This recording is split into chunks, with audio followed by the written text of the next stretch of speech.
शांति। 3 मार्च 2026 आज की साकार मुरली रंगीन बड़े बड़े अक्षरों में पढ़ें, सुने और मंथन करें।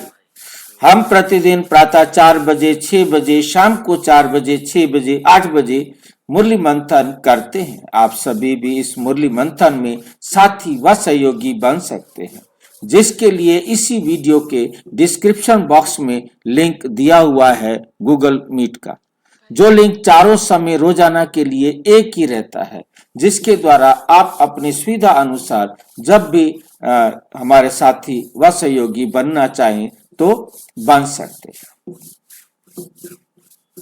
यदि आपको जुड़ने में कठिनाई हो रही है तो सामने इसी वीडियो में नीचे चलती हुई लाइन में व्हाट्सएप नंबर देख रहे हैं, जिस पर आप मैसेज करके लिंक पुनः मंगा सकते हैं, प्रश्न पूछ सकते हैं, कोई सुझाव हम सबके हित में देना चाहते हैं तो वो दे सकते हैं।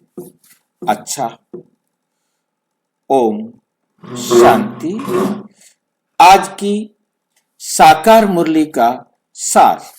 मीठा मीठा बाबा कहते, मीठे बच्चे तुम रूप बसंत हो, तुम रूप बसंत हो, तुम्हारे मुख से सदैव ज्ञान रत्न ही निकलने चाहिए। जब भी नया कोई आए तो उसे बाप की पहचान दो, तो उसे क्या दो? बाप की पहचान दो। मीठे बच्चे तुम रूप बसंत हो। ये रूप बसंत क्या आ गया बीच में?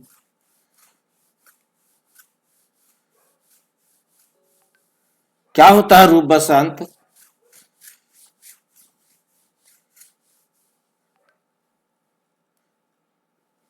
कौन बताएगा? भाई जी, रूप होता है ज्ञान स्वरूप, ज्ञान को धारण करना। अच्छा। और बसंत होता है ज्ञान को दूसरों को सुनाना या बताना, बसंत की तरह उसको फैलाना। बसंत की तरह उसको फैलाना, मतलब सबको बताना। और कोई बताएगा?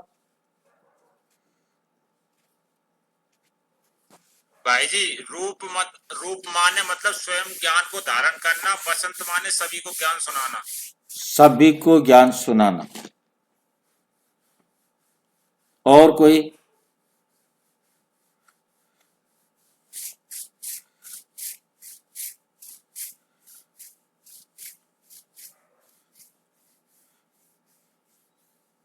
ज्ञान सुनाने वाला होता है पंडित, फैलाने वाला भी लगभग पंडित। और तो बाबा कहते पंडित नहीं बनो।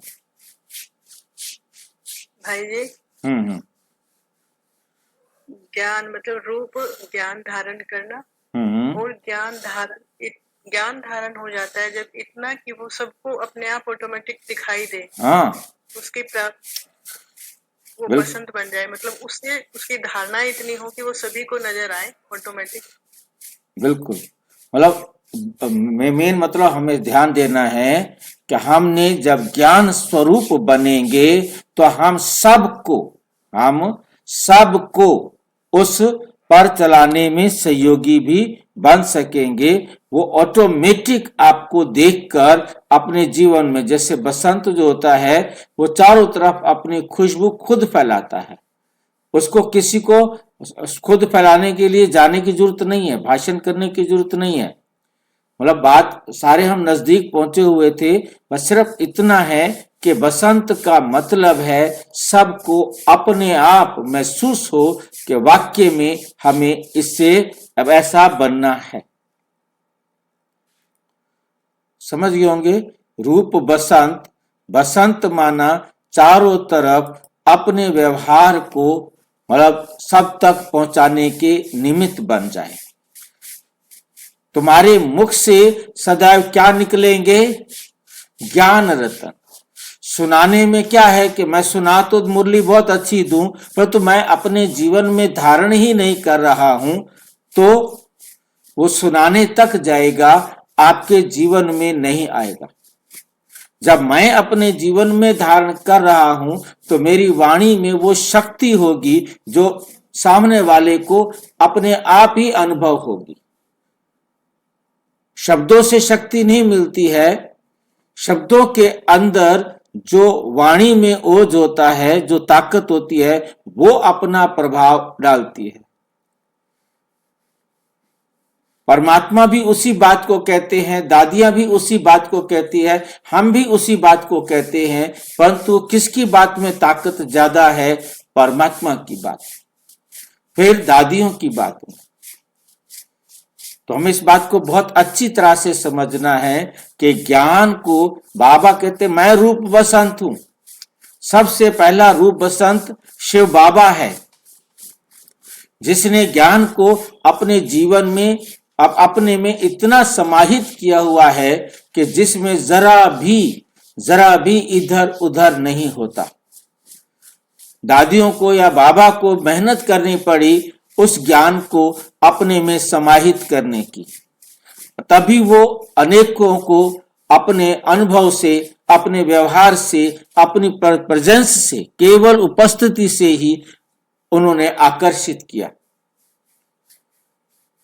उनका आकर्षण केंद्र क्या था कि उन्होंने कितना अच्छी तरह अपने जीवन में धारणा की हुई है, वो उनका आकर्षण केंद्र था। जैसा हम दादी जानकी का पिछली मुरली में हम देख रहे थे कि दादी जानकी ने कैसे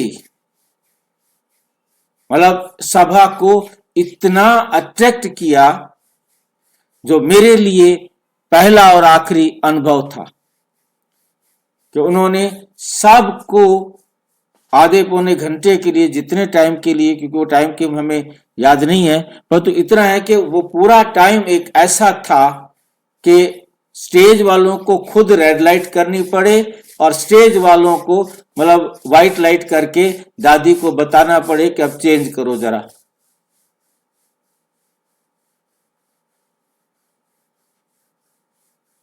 और दादी को फिर दादी ने उसके बाद भी कुछ नहीं कहा, सिर्फ इतना कहा कि कल मैं सवेरे आऊंगी योग कराने, कौन कौन आएंगे। मतलब 95 मतलब परसेंट जो है ना आत्माएं सवेरे पहुंची थी। जहां आप देखते हैं कि माउंट आबू में योग करने के लिए बेशक कितने भी आए हों, बहुत कम लोग आते हैं, बाकी सब अपनी उलझन में पड़े रहते हैं। उनकी आदत ही नहीं है सवेरे आकर के योग करें।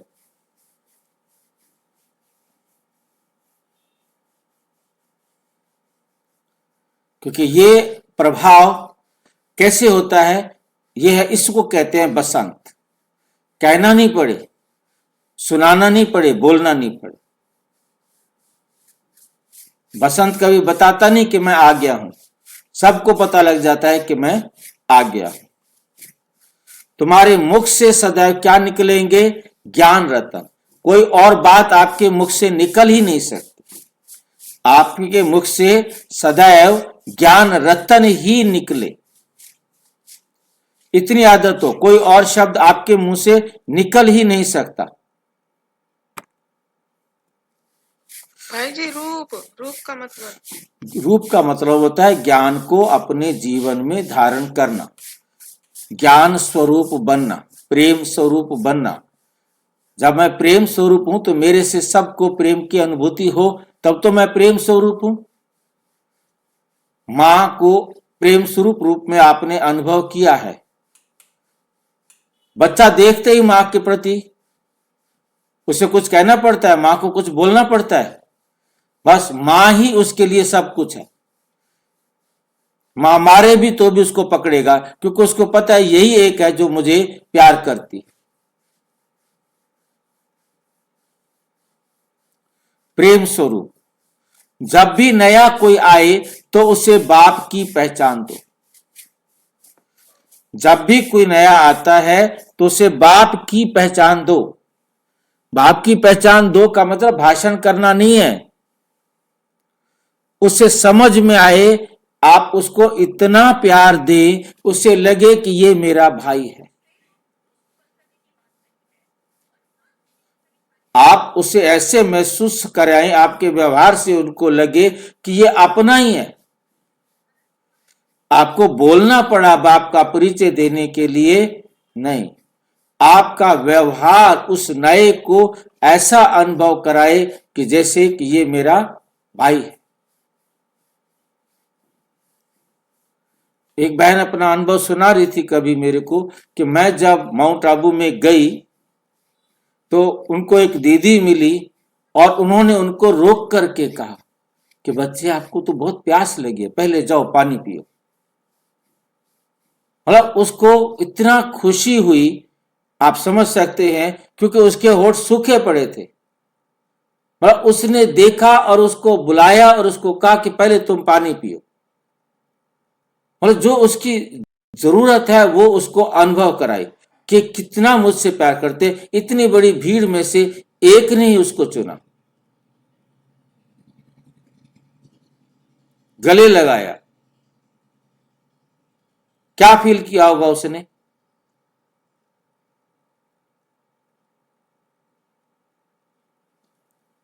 भाई खुशी मिली होगी उसको बहुत। है नहीं, उसको पहले मतलब उसको रोकना, उसको पकड़ना, गले लगाना, उसको कहना देखो आपको बहुत प्यास लगी है, पहले आप पानी पियो। अपनापन, ये काम केवल अपना ही कर सकता है, दूसरा नहीं कर सकता। ये सिर्फ मां ही देख सकती है कि मेरे बच्चे को भूख लगी है, प्यास लगी है, मेरे बच्चे को क्या चाहिए। परिचय देने की जरूरत नहीं है कि उसने क्या कहा है।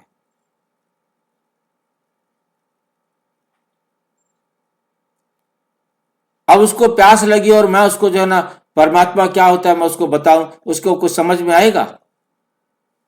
उसको वो प्यार देना है, वो अपनापन देना है, जिससे वो समझ जाए कि ये मेरा ही है, अपना ही है। ऐसे मेरे सामने बहुत सारे ऐसे भाई बहनों के एग्जाम्पल्स हैं जिनको सेंटर की टोली ने समर्पित करा दिया। उन बहनों के अनुभव, जिनमें से कुछ तो शरीर भी छोड़ के चली गई होंगी, मतलब मेरे को जो मालूम है छोड़ के चली गई हैं, मतलब वो बहनें जिनको सिर्फ टोली ने क्या कर दिया, परिवर्तन कर दिया। छोटी सी बच्चियां थी और केवल वो सेंटर पर इसलिए जाती थी कि उनको टोली मिलती है और टोली ने उनके जीवन को समर्पित करा दिया। आप टोली दे के दिखाओ किसी को, दिल ही नहीं करता देने का, क्योंकि दिल क्या है, अपना प्यार। उनको वो मां का प्यार उन्होंने दिया, वो सेंटर पर टोली के लिए ही जाते थे और फिर वो उनके परिवार वालों को नहीं मालूम, पर तो टोली से ही क्या हो गए, दीवाने हो गए। पानी के साथ एक कारपेंटर का अनुभव था कि वो कहीं पास में काम कर रहे थे और वो पानी के लिए वहां पर गए कि हमें पानी चाहिए। दीदी ने उनको पानी के साथ पहले टोली दी, तो खाली पानी नहीं देते। बस उसने उसको समर्पित करा दिया कारपेंटर को। प्यार, अपनापन, ये है रूप बसंत। ज्ञान को जीवन में धारण किया है और उसको प्रैक्टिकल दिखाना।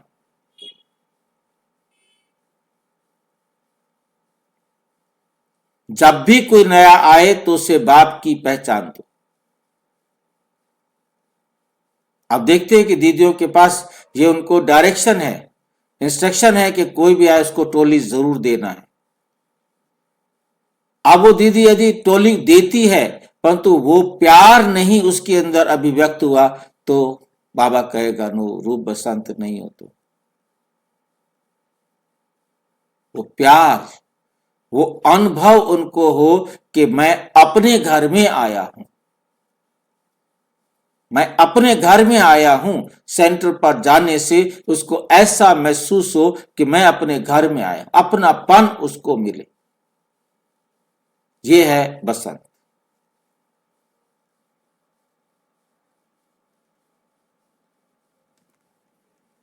प्रश्न, अपनी अवस्था को एक रस बनाने का साधन कौन सा है? अपनी अवस्था को एक रस बनाने का साधन कौन सा है? कैसे हम अपनी अवस्था को एक रस बना सकते हैं? उत्तर, संग की संभाल करो तो अवस्था एक रस बनती जाएगी। हमेशा अच्छे सर्विसेबल स्टूडेंट का संग करना चाहिए। अगर कोई ज्ञान और योग के सिवाय उल्टी बातें करता है, मुख से रत्नों के बदले पत्थर निकालते हैं, तो उनके संग से हमेशा सावधान रहना चाहिए।